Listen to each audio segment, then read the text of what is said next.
this new play song. It isn't very long.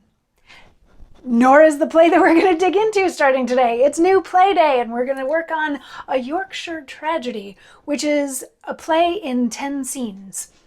Just one act, 10 scenes. If you wanted to maybe consider it a one act, I guess you probably could. And very early versions of this play, this is part of Shakespeare's Apocrypha, but very early versions were printed with William Shakespeare or W. Shakespeare on the cover page. But as scholars have gone back and looked at things and examined the text and the word usage and the poetry of it and the subject matter, all of that, they're like, this really isn't a Shakespeare play, but it's included in the Apocrypha because it was published with his name on it a long, long time ago. I believe current thinking says that Thomas Middleton might have written it, but it's still a little bit up in the air because at this point they're just doing comparisons between this play and other plays from the time period to see whose styles make the most sense in terms of who the actual author was. But there are good arguments for this to not be a Shakespearean play. One, it's a one act and we don't have any other Shakespearean one acts. Two, it's again about like more common people, sort of like Arden of Faversham, where we spend so much time with the non-royals, the non-governmental people. This one is about just average people. And it's also, the main characters in this play are husband and wife. There's very few characters in this play that have names. A couple of servants who exist only in the first scene have actual names, but a lot of the major characters don't, and they're just referred to gentleman, husband, wife, stuff like that, which is also a little bit atypical for a Shakespearean play. And as we work through it, and if you go and you read this play by yourself, you'll see that the poetry just isn't quite up to snuff when it comes to this versus other things written by Shakespeare. It is poetry in some cases, though there are characters who, for a play that only has 10 scenes, there's a lot of prose in it in terms of verse versus prose. But again, that might just speak to the people's status in society, because that was often an indicator of that. But anyway, let's dig in and find out what was so tragic in Yorkshire that they had to write a play about it. So today we're going to hear from wife in scene 2, but first we got to set the scene in scene 1. We start out with a couple of servants, Ralph and Oliver, and they're talking about their mistress is sad because she misses her fiance who's away in the city and she's wanting him to come back. And then another servant named Sam comes in. They're like, Sam, you just got back from London. Tell us some things. And Sam pulls out all the latest fashion, like, aren't I so cool? Look at my hats, look at my stockings, look at all this stuff. Isn't it awesome? And they're like, yeah, that's great. But also like gossip.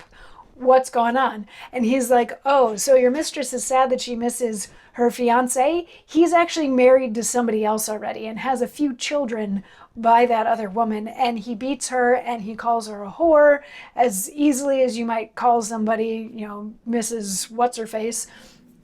He's like, he's really not a good guy, so your mistress shouldn't be missing him to the extent that she is. And neither Ralph nor Oliver wants to be the ones to share this news with their mistress that her love interest is already married to somebody else, but they decide they have to, but they're going to do a little more gossiping and hanging out with Sam first. And that's scene 1 of Act 1, the entire play. Scene 2 kicks off. We are now at husband and wife's home, and we start off scene 2. I'm going to be making that mistake this whole time, but we're only going to be in this play for like a week. Scene 2 starts out with the wife saying, what will become of us? All will away. My husband never ceases in expense, both to consume his credit and his house. And 'tis set down by heaven's just decree that riot's child must needs be beggary. Are these the virtues that his youth did promise? Dice and voluptuous meetings, midnight revels, taking his bed with surfeits, ill beseeming the ancient honor of his house and name. And this is not all, but, which kills me most, when he recounts his losses and false fortunes, the weakness of his state, so much dejected, not as a man repentant, but half mad. His fortunes cannot answer his expense.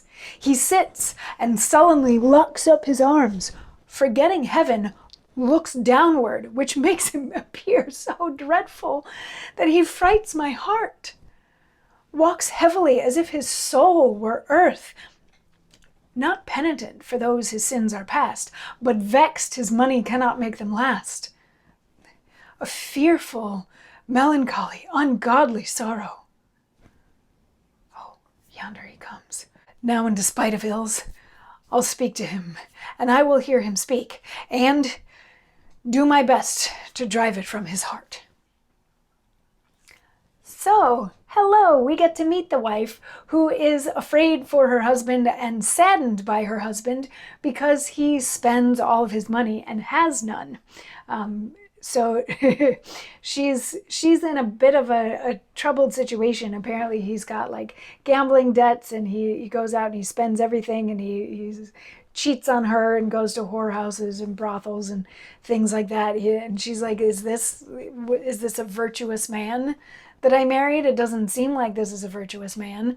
But what makes her really sad about it is that he doesn't feel any guilt for what he's doing. He just gets upset that he doesn't have more money, or that the money that he does have can't just make things go away. He doesn't pray, he doesn't look to heaven, he doesn't show any signs of penitence, none of that. He just gets really grumpy and angry that his fortunes are what they are. And at the very end of her monologue, he walks in, and he comes in grumbling about the fact that he just lost a whole bunch more money on another throw of the dice. And she's like, hello, dear. And he's like, and on top of everything, I have a wife too. And she's like, I'm sorry that you're not feeling well. Is there anything that I can do to help? And he's like, ugh. And he leaves the stage, and she's like, oh, he's in a really bad mood. And he comes back in, and he's going to have a monologue to share with us tomorrow. So come on back for that. I'll see you then. Mwah.